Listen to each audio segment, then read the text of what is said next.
Mummy ഇപ്പൊ എവിടാ? മമ്മിക്ക് അറിയായിരുന്നല്ലോ മമ്മി പോയാൽ ഞങ്ങൾ ഒറ്റയ്ക്കാവും. എന്നിട്ട് എന്തിനാ പോയെ? അപ്പുവിനെ കൊഞ്ചിച്ച് കൊതി തീർന്നായിരുന്നോ?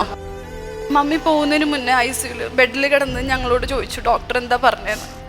ഞങ്ങളപ്പോൾ കള്ളം പറഞ്ഞു, 2 ദിവസത്തിനുള്ളിൽ ഡിസ്ചാർജ് ആവും. ഡോക്ടർ അങ്ങനെ പറഞ്ഞെങ്കിൽ എന്തെങ്കിലും ഒരു മിറക്കിൾ സംഭവിക്കുമെന്ന് വിചാരിച്ചിട്ട് തന്നെ അങ്ങനെ പറഞ്ഞത്. പക്ഷെ അത് നടന്നില്ല.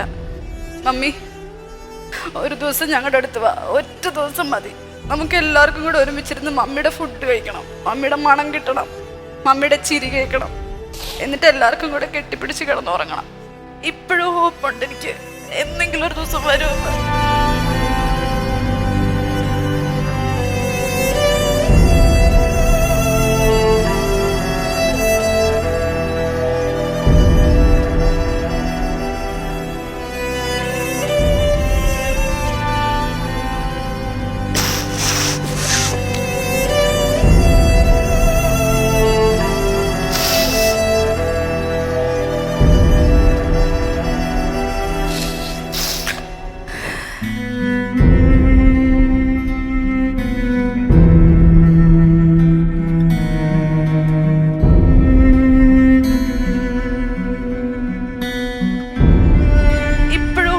എനിക്ക് എന്തെങ്കിലും ഒരു ദിവസം വരുമെന്ന് എനിക്ക് സഹിക്കാൻ പറ്റണില്ല.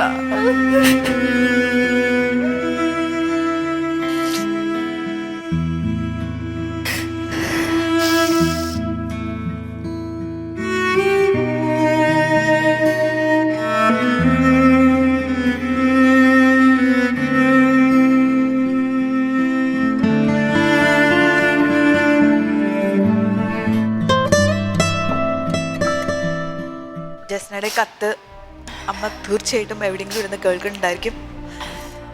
അങ്ങനെ ഓർക്കാനാണല്ലോ നമുക്ക് എല്ലാവർക്കും ഇഷ്ടം.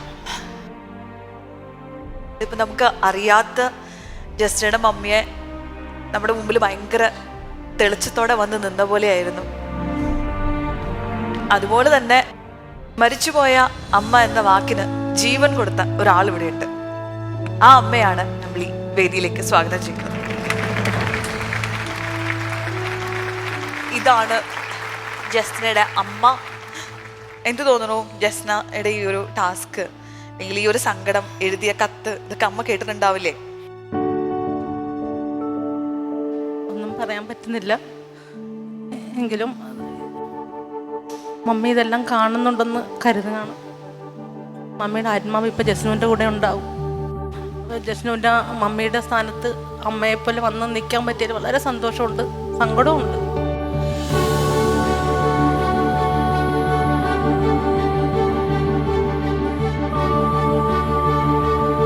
ജസ്നയുടെ അനുജത്തി ജസ്ലിൻ ഇവിടെ കൂടെ എത്തിയിട്ടുണ്ട്. നമുക്ക് ജസ്ലിനെ കൂടെ ഇൻവൈറ്റ് ചെയ്യാം.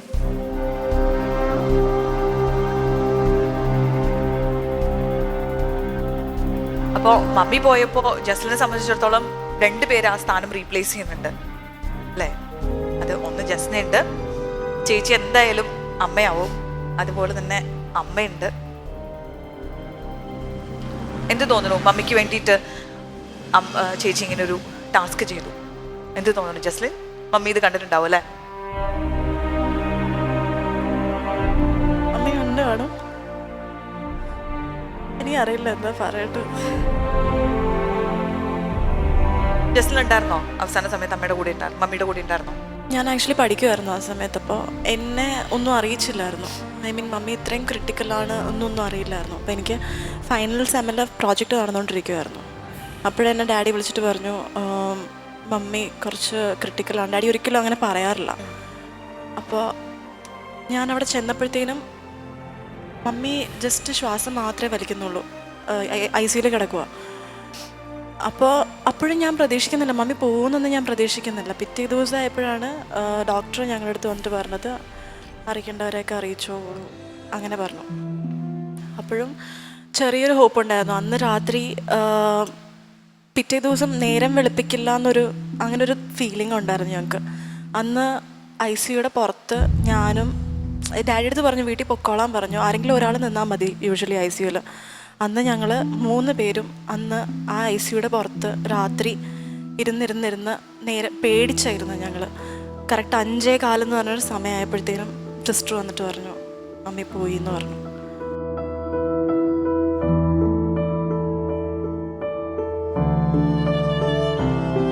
മമ്മിയെ കുറിച്ച് ഓർക്കുമ്പോൾ ഏറ്റവും നല്ലൊരു ഓർമ്മ എന്താണെന്നൊന്ന് ഷെയർ ചെയ്യോ?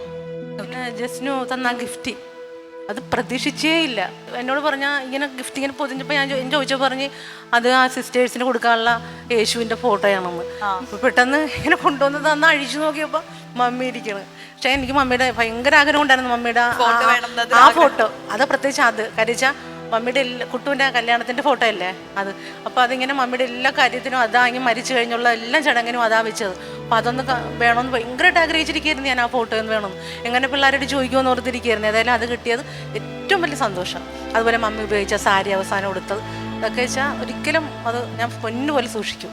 ബിക്കോസ് എനിക്ക് തോന്നുന്നത് അത് ഇവർ രണ്ടാളും അത് അത്ര പ്രിഷ്യസ് ആയിട്ട് സൂക്ഷിക്കണം എന്ന് വിചാരിക്കുന്ന ഒരു കാര്യമാണ്. അവരുടെ മമ്മിയുടെ സാരി അത് കൈമാറണം എന്നുണ്ടെങ്കിൽ തീർച്ചയായിട്ടും അത് അതേ സ്ഥാനത്ത് കാണുന്നതുകൊണ്ടാണ്. അതിനകത്ത് ഇനി വേറെ യാതൊരു എക്സ്പ്ലനേഷന്റെ ആവശ്യമില്ല. മരണം ഒരു യാഥാർത്ഥ്യമാണ്, അത് അംഗീകരിക്കണം, അക്സെപ്റ്റ് ചെയ്യണം എന്നൊക്കെ നമുക്ക് പറയാൻ എളുപ്പമാണ്, മറ്റൊരാളോട് പറയാനും ആശ്വസിപ്പിക്കാനും ഒക്കെ എളുപ്പമാണ്. പക്ഷെ നമ്മൾ ആ അവസ്ഥയിൽ നിൽക്കുമ്പോൾ അതിനെ അതിജീവിക്കാന്ന് പറയുന്നതിന് അസാധ്യമായിട്ടുള്ള മനോധൈര്യം എല്ലാവർക്കും വേണം. പക്ഷെ എല്ലാവരും ജീവിതത്തിൽ ഒരു ഘട്ടത്തിൽ അല്ലെങ്കിൽ മറ്റൊരു ഘട്ടത്തിൽ കടന്നു പോകുന്ന ഒരു കാര്യം തന്നെയാണ്. ആൻഡ് നമ്മൾ ഇവർ ആ ലിസ്യു ഭവനിലേക്ക് കയറി പോകുമ്പോൾ അവിടെ എഴുതി വെച്ചിരുന്ന ഒരു വാചകമുണ്ട്, ഞാൻ സ്വർഗത്തിൽ നിന്നും റോസാപ്പൂക്കൾ വർഷിക്കുമെന്ന്. അതുപോലെ തന്നെ ആവട്ടെ, സ്വർഗത്തിൽ നിന്നും റോസാപ്പൂക്കൾ വർഷിക്കപ്പെടട്ടെ. ആ ലെറ്റർ ഞാൻ എൻ്റെ ജീവിതത്തിൽ ഈ സമയം വരെയും കേട്ടെടുത്തോളം ഏറ്റവും നല്ല വാചകങ്ങളായിരുന്നു. ഈ ഹൃദയത്തിൽ തൊടുക എന്നൊക്കെ പറയില്ലേ, അതിലേറ്റവും എനിക്ക് ടച്ച് ചെയ്തത് ഒരു ദിവസത്തേക്ക് അമ്മ എൻ്റെ കൂടെ വരണം, അമ്മയുടെ മണം വേണം എന്ന് പറഞ്ഞില്ലേ, സഹിക്കാൻ പറ്റുന്നുണ്ടായിരുന്നില്ല. അത് നമുക്കിങ്ങനെ കേൾക്കുന്ന സമയത്ത് തീരെ എന്താ എക്സ്പ്രസ് ചെയ്യാൻ പറ്റാത്തൊരു കാര്യമായിരുന്നു. പിന്നെ അതിനകത്ത് ജസ്നയുടെ മമ്മി പറഞ്ഞൊരു കാര്യമുണ്ട്, ടച്ച് എന്ന് പറയുന്നൊരു ടൂൾ. നമുക്ക് എത്ര സങ്കടമോ എന്ത് പ്രശ്നം ഉണ്ടെങ്കിലും ഒരു കെട്ടിപ്പിടുത്തം, അത് നമ്മുടെ അമ്മയെ പോയി നമ്മളൊന്ന് കെട്ടിപ്പിടിക്കുമ്പം നമുക്ക് കിട്ടുന്ന ആ ഒരു റിലീഫ് ഉണ്ടല്ലോ, അത് പറഞ്ഞാൽ വേറെ വേറെ വേറെ എവിടെ ചെന്നാലും കിട്ടാത്ത ഒരു ആശ്വാസമാണ്. ശരിക്കും ഒത്തിരി നന്നായി. പിന്നെ മമ്മി എന്തായാലും ഒരുപാട് സന്തോഷിച്ചിട്ടുണ്ടാവും ജസ്ന ആ ഒരു ടാസ്ക് ചെയ്തപ്പം. ജസ്നയുടെ മമ്മിക്ക് ഒരു ആഗ്രഹം ഉണ്ടായിരുന്നു, അതായത് അമ്മയുടെ മകളെ നിങ്ങളുടെ ഒരു റിലേഷനിലേക്ക് കൊണ്ടുവരണം എന്നുള്ളത്. അത് അപ്പം ആ ഒരു ബന്ധം കുറച്ചും കൂടി മുറുകയാണ് ചെയ്തത്. അപ്പം അത് അമ്മയുടെ ഒരു അനുഗ്രഹമാണ്. അതുപോലെ തന്നെ ജസ്ന എല്ലാ കാര്യങ്ങളും മമ്മിയുടെ നിന്ന് പഠിച്ച എല്ലാ കാര്യങ്ങളും അപ്പുല് പകർന്നു കൊടുത്തിട്ടുണ്ട്. അത് നമുക്ക് നിങ്ങൾ രണ്ടുപേരെ ബോണ്ടിങ് കാണുമ്പോൾ തന്നെ മനസ്സിലാവും.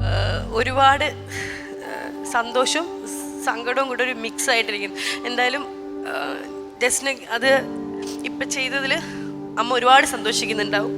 ഇപ്പം കത്തല്ലാതെ അമ്മയോട് എന്തെങ്കിലും പറയാനുണ്ടോ? ഇനി അന്ന് ചെയ്തൊരു കാര്യം വേണ്ടിയിരുന്നില്ല, അമ്മ എവിടുന്നെങ്കിലും കേൾക്കുന്നുണ്ടാവും.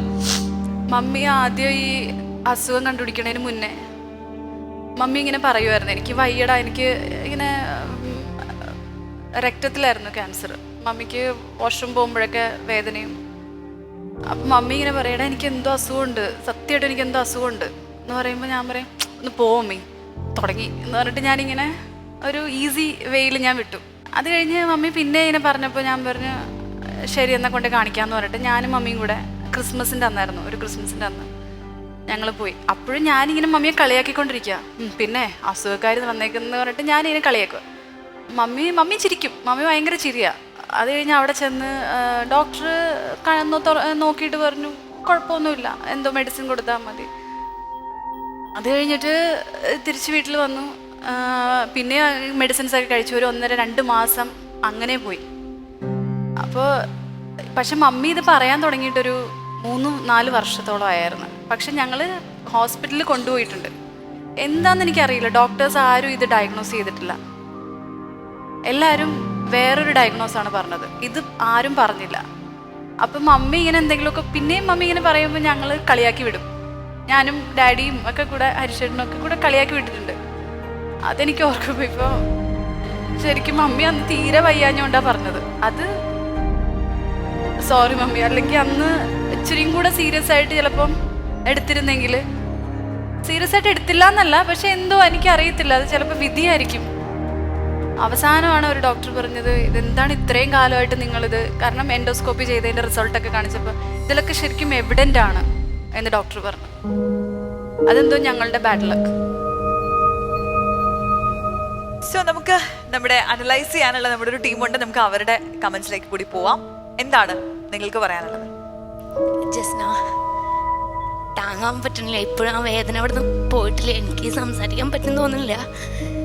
ജസ്ന ഒരു ലെറ്റർ എഴുതിയല്ലോ, അപ്പം ഇങ്ങനെ അമ്മയുടെ ആ സ്മെല്ല് എനിക്ക്. എൻ്റെ അമ്മ ചെറുപ്പത്തിൽ ട്രെയിനിങ്ങിന് പോകുമ്പോൾ ഞാനും ചേച്ചിയും അച്ഛനും ഞങ്ങൾ ഒറ്റയ്ക്കാ. അപ്പോൾ ചേച്ചിക്ക് ഇത്തിരി ഈ ഹോം സിക്നസ് ഇത്തിരി കൂടുതലുള്ള ആളാണ്. അമ്മയായിട്ട് ഭയങ്കര വിഷമമാണ്. ചേച്ചി ഇങ്ങനെ ഒറ്റയ്ക്ക് മാറി നിൽക്കൊന്നുമില്ല അമ്മയായിട്ട്. അപ്പം അവള് അമ്മ ഇട്ടിട്ട് മാറിയിട്ട് പോയാൽ ഡ്രസ്സ് എടുത്ത് പിടിച്ചിരിക്കും അമ്മ വരുന്നവരെ. ആ ഒരു മണം ഫീൽ ചെയ്തിട്ട് എനിക്കിപ്പോൾ അതാണ് ഓർമ്മ വന്നേ. ഭയങ്കര ഒരു എന്താ അറിയില്ല, ഭയങ്കര വിഷമം തോന്നി.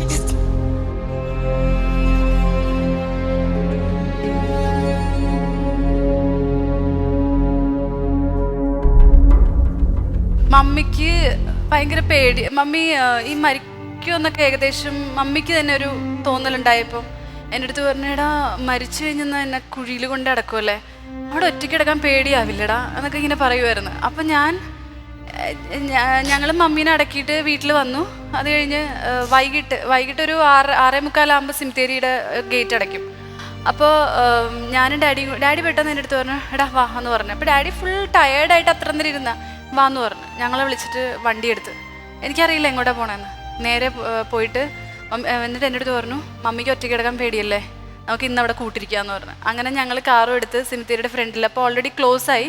പക്ഷെ മമ്മിയുടെ ആ കുഴിയിൽ കത്തിച്ചു വരുന്ന മെഴുകുതിരി എന്തൊക്കെയോ അവിടെ ഉണ്ടായിരുന്നു. അത് ഇങ്ങനെ ഞങ്ങൾക്ക് കാണാം, പൂക്കളും ഇതൊക്കെ. ഞങ്ങൾ അവിടെ നോക്കി കുറേ നേരം ഇരുന്ന്. പിന്നെ രാത്രി ആയപ്പോഴത്തേക്കും മമ്മിയുടെ ഡാഡിയുടെ അനിയന്മാരൊക്കെ വന്ന് ഞങ്ങളെ ഫോണിൽ വിളിച്ച് വാ എന്ന് പറഞ്ഞിട്ട് പിന്നെ നിർബന്ധിച്ചാണ് ഞങ്ങളെ വീട്ടിൽ കൊണ്ടുപോയത്. ജസ്നയ്ക്ക് ഇപ്പോൾ വലിയൊരു റെസ്പോൺസിബിലിറ്റിയാണ് ഉള്ളത്. ജസ്നയാണ് ഇപ്പോൾ അവരുടെ മമ്മി. ജസ്ന വേണം അവർക്ക് സ്ട്രോങ് ആയിട്ട് മമ്മിയായിട്ട് നിൽക്കാൻ. സങ്കടമുണ്ട്, പക്ഷേ നമുക്കൊക്കെ നമ്മുടെ അമ്മമാരുടെ വില മനസ്സിലാവണത് ഇങ്ങനെ കാണുമ്പോഴാണ്.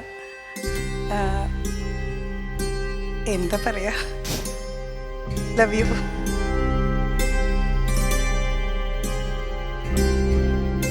ജസ്റ്റിന് ഒരു കാര്യം അവിടെ പറഞ്ഞപ്പോൾ എനിക്ക് എൻ്റെ അമ്മയാണ് ഓർമ്മ വന്നത്. കാരണം അമ്മയും എപ്പോഴും അസുഖമാണ്, വയ്യ, തലവേദനിക്കണു, അവിടെ വേദനിക്കണു എന്നൊക്കെ പറയുമ്പോൾ ഞാൻ അമ്മയെ ഒരുപാട് കളിയാക്കാറുണ്ട്. പക്ഷെ ഇതൊക്കെ കേൾക്കുമ്പോൾ ഇപ്പൊ പേടി തോന്നുക. അമ്മനെ കളിയാക്കിയില്ല, ഒരുപാട് സങ്കടം തോന്നുക.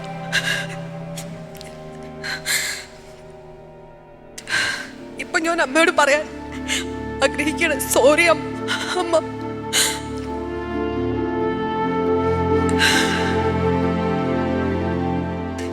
ഇനി ഒരിക്കലും ഞാൻ കളിയാക്കില്ല.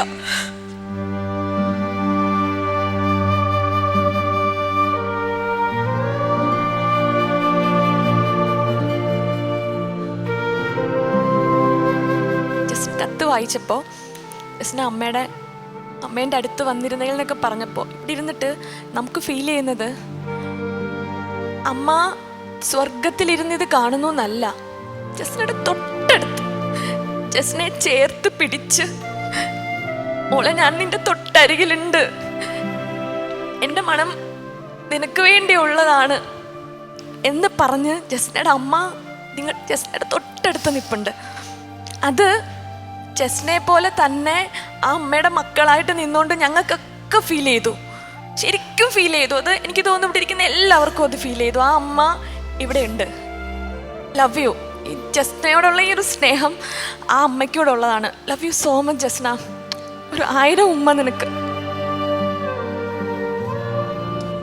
ജസ്നയുടെ ഈ ടാസ്ക് ഇവിടെ കംപ്ലീറ്റ് ആയിരിക്കുകയാണ്. നമ്മൾ 2 കൂട്ടരുടെയും കമന്റ്സും കേട്ട് കഴിഞ്ഞു. പിന്നെ നമുക്ക് ജസ്നയുടെ മാർക്സിലേക്ക് പോവാം. നമ്മൾ ജസ്റ്റ് ഇവിടെ ടാസ്ക് മാത്രം നോക്കുവാണ്. അപ്പം ടാസ്കിൻ്റെ വെച്ച് അതിന് ജസ്ന എടുത്ത ഒരു എഫേർട്ടും എല്ലാം കൂടെ 7/10.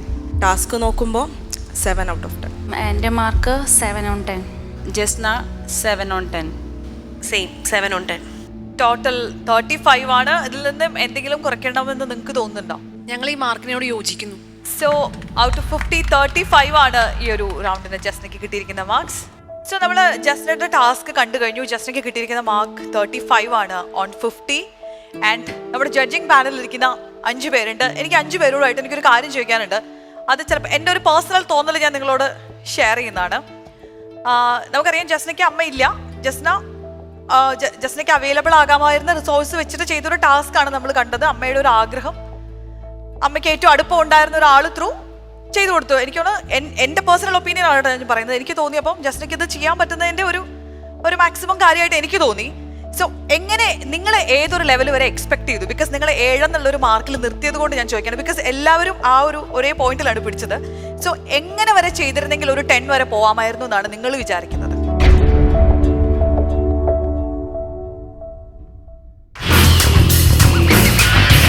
മലയാളി വീട്ടമ്മയിൽ സുവർണ കിരീടം ചൂടുന്ന വീട്ടമ്മയ്ക്ക് കോൺഫിഡന്റ് ഗ്രൂപ്പ് സമ്മാനിക്കുന്നു 1 കോടി വിലമതിക്കുന്ന ഫ്ളാറ്റും ടൊയോട്ട ക്രിസ്റ്റ കാറും. ജസ്നയുടെ ടാസ്ക് അല്ല, മൊത്തത്തിൽ അത് ഭയങ്കര ഇമോഷണൽ ഫീൽ ഉള്ളതായിരുന്നു. നമുക്കെല്ലാം ഹൃദയത്തിൽ തൊട്ടൊരു കാര്യമാണ്. ജസ്നയുടെ എല്ലാ കുറവുകളും വെച്ചുകൊണ്ട് ജസ്ന മാക്സിമം ചെയ്യാനായിട്ട് ശ്രമിച്ചിട്ടുണ്ട്. പക്ഷേ ജസ്നയുടെ പൊട്ടൻഷ്യൽ വെച്ചിട്ട് ജസ്നയുടെ ടാസ്ക് 2 കാര്യമാണ് നമ്മൾ നോക്കിയത്. ഒന്ന് ആ ലെറ്ററിനെ കുറിച്ച് നമുക്ക് നോ വേർഡ്സ് ആണ്. ഭയങ്കര അത്രയും രസമായിട്ട് ആ ലെറ്ററിനാണ് നമ്മൾ ആ മാർക്ക് ഏറ്റവും അതിൻ്റെ ഭൂരിഭാഗവും ലെറ്ററിനാണ് കൊടുത്തിരിക്കുന്നത്.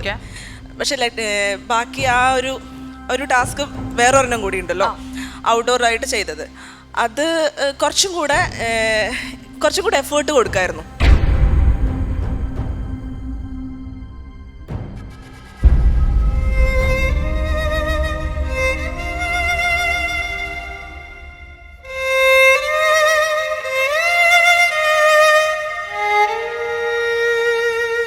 അമ്മ ഇല്ലാത്തൊരു സിറ്റുവേഷനിൽ നമ്മൾ വേറൊരാളെ റീപ്ലേസ് ചെയ്ത് അങ്ങനെ ഒരു കാര്യം ചെയ്യാണ്.